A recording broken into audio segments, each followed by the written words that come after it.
Okay, before we get started, I just have to tell you this is how we're recording today. It is storming outside, and this girl is Harley, and she has major anxiety. She is terrified of storms. So please just bear with me through the panting. If you're listening on a podcast platform, you hear the panting. That is Harley. She is right here in my lap. If you're watching on YouTube, she's very liable to jump into the shot. So just the things we do for our fur babies, right? Quick interruption to this podcast episode. If you've been listening and thinking, okay, it's time, I need to do something different, then I want to personally invite you to join me for my next 3-day metabolic kickstart. It is a free, yes, I said free, it's a free 3-day event, more like an experience, actually, where I give you a plan to follow for 3 days. And across those 3 days, I teach you what's actually keeping your metabolism stuck and what you can do instead.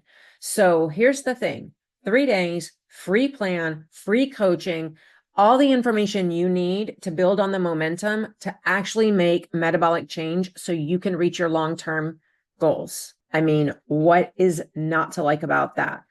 All you have to do is grab your spot in the next Kickstart with the link that's in the show notes right below this episode. So if you're tired of starting over, look, I get it. If you're ready to feel like your body is finally working for you, I get it. Do this 3-day kickstart with me. You won't regret it.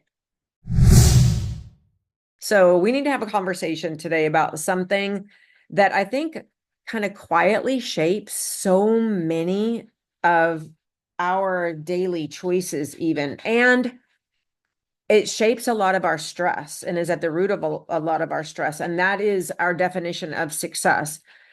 And if you're anything like the women that I work with, that definition is probably outdated. It's old. It's probably not even your definition if we dig back to where it came from. So here's what got me thinking about this. I was listening to a podcast, shocker, right? And it was an episode of the Lewis Howell podcast. And I don't often listen to him, frankly, anymore, but for whatever reason, probably, as stars align, things happen for a reason, right? So this one popped up, and it was, if you want to look it up, it was an episode that was published in or released in March of 2025. I don't remember the exact date, but you can look it up and you'll know once I start talking about it which one I mean. And this episode really stopped me in my tracks.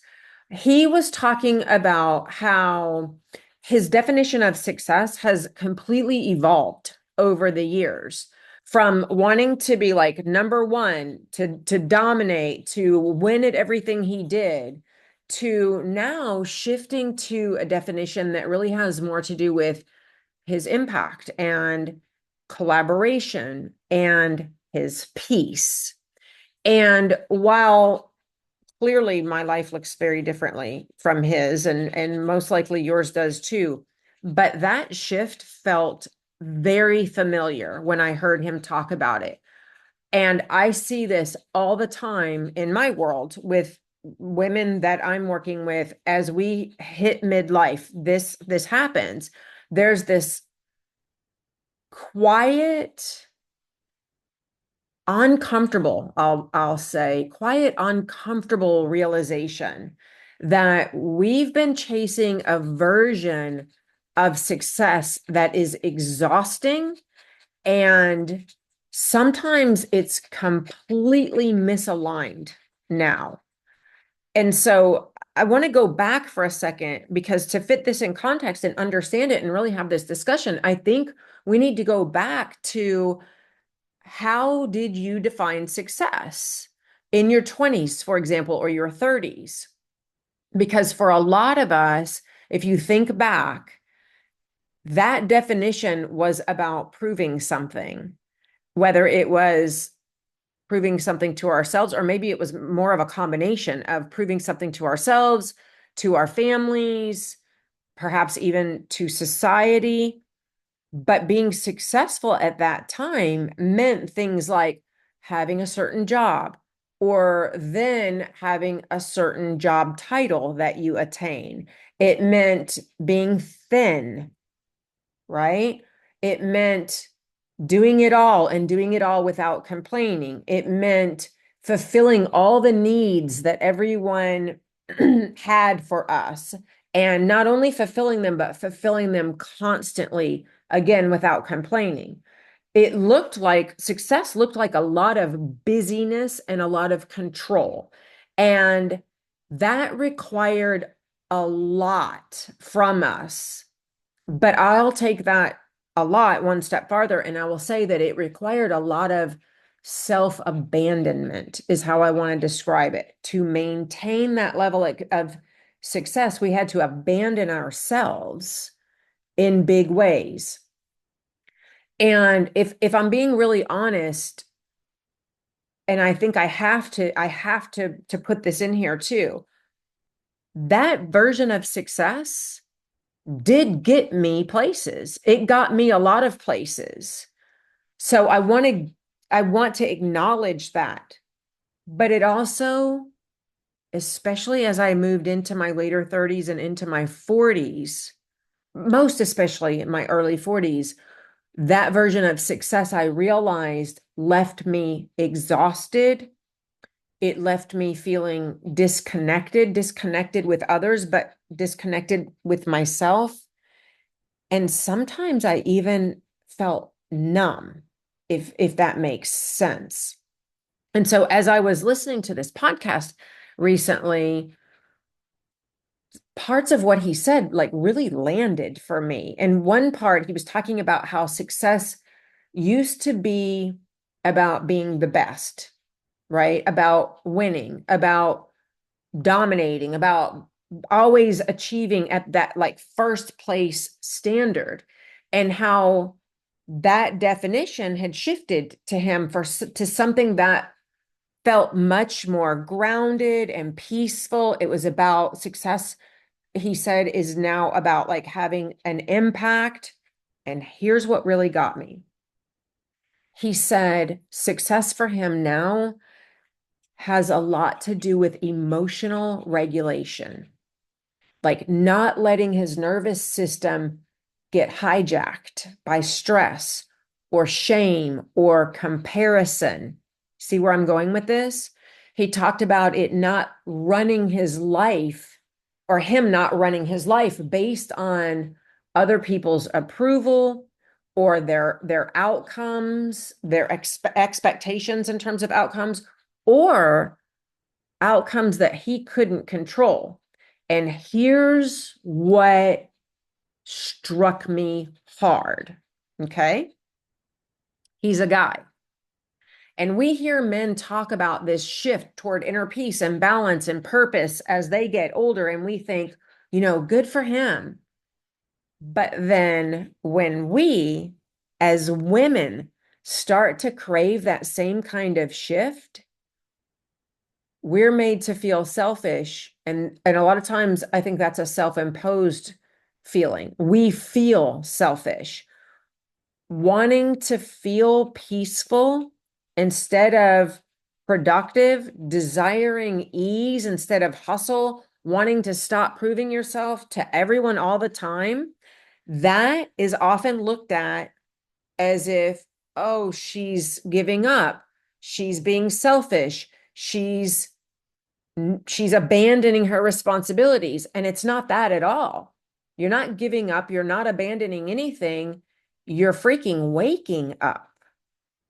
And here's the hard truth about that. If you define success based on other people's approval, you will always feel like you're failing. Because when you're running on this like prove yourself energy, you're not regulated. You're reacting. You're reacting to stress. You're reacting to comparison. You're reacting to judgment. You're reacting to self-judgment. And what I really want to get across today is that redefining success in itself requires this level of emotional regulation. It means sitting in some discomfort. It means sitting with disappointing people sometimes, or choosing rest instead of push hard. And that is not easy. I by no means take this to mean that I'm saying this is an easy shift. It is quite difficult, actually, but it is so worth it because that's where real power comes from. And I think to really talk about this on a level that has a lot of value for us, we've also got to talk about a little bit of about how money and food and control all get tangled up. All right. So hear me out on this. Your relationship with money, your relationship with food, your relationship with control, it's all tied to this definition that you hold of success. When you're successful, you're in control, right?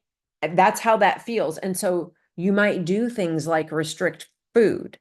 You might micromanage your family. You might like white knuckle it through your schedule until you're at the point where you can't enjoy any of those things.